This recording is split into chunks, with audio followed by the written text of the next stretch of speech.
जीतने का दावा हर कोई कर रहा है, हर कोई मान रहा है कि जनादेश उसके पक्ष में जाएगा और इसीलिए हम आपके फैसला जो लेकर दिखा रहे हैं अब, और जो 8 बजे से जब काउंटिंग शुरू होगी तो जो खास व्यवस्था की गई है उसमें राजस्थान को लेकर भी खास व्यवस्था है। राजस्थान को भी हमने 5 हिस्सों में बांटा है, मसलन मेवाड़, मारवाड़, शेखावटी, धुंधर और हड़ौती।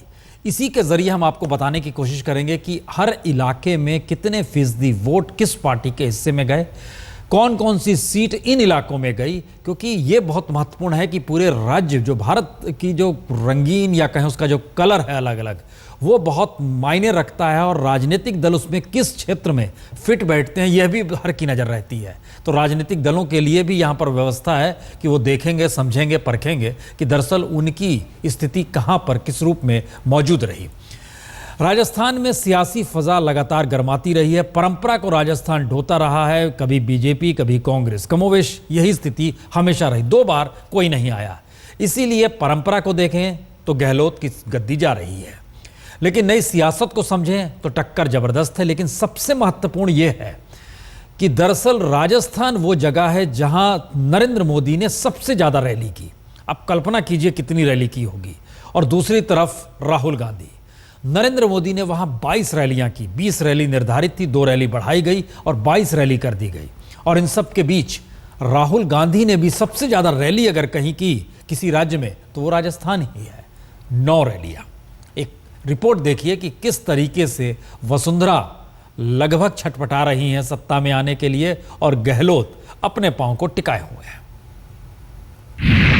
101 राज तिलक का मैजिक नंबर, मैजिशियन गहलोत का ड्रीम नंबर, वसुंधरा को ताज पहनाने वाला नंबर।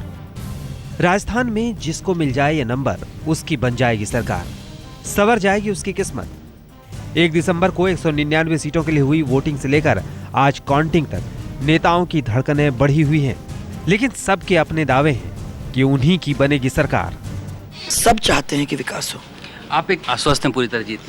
मैं तो पूरी तरह से आश्वस्त हूं। प्रदेश का माहौल बहुत शानदार है और मैंने पहले भी कहा कि भारी बहुमत से कांग्रेस विजय होगी। दिग्गज भले ही दावे कर रहे हैं, लेकिन दाव पर लगे हैं कई ऐसे चेहरे जिनकी नींद उड़ी हुई है।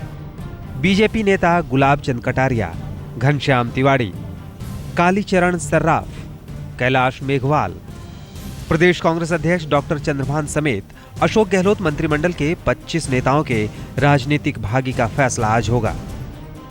राजस्थान के रण में वैसे तो सीधा मुकाबला बीजेपी और कांग्रेस के बीच में ही है, लेकिन दोनों पार्टियों की सीधी जंग को करीब 2 दर्जन सीटों पर बागियों ने तिकोना संघर्ष बना दिया है।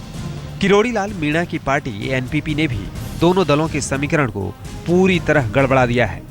किरोड़ी लाल मीणा का दावा है कि वो किंग मेकर के किरदार में होंगे। ऐसे में देखना दिलचस्प होगा कि एक बार फिर चलेगा गहलोत का सिक्का या फिर वसुंधरा की आंधी में राजस्थान के रण से गहलोत का उखड़ जाएगा तंबू। शरद कुमार, जयपुर, आज तक।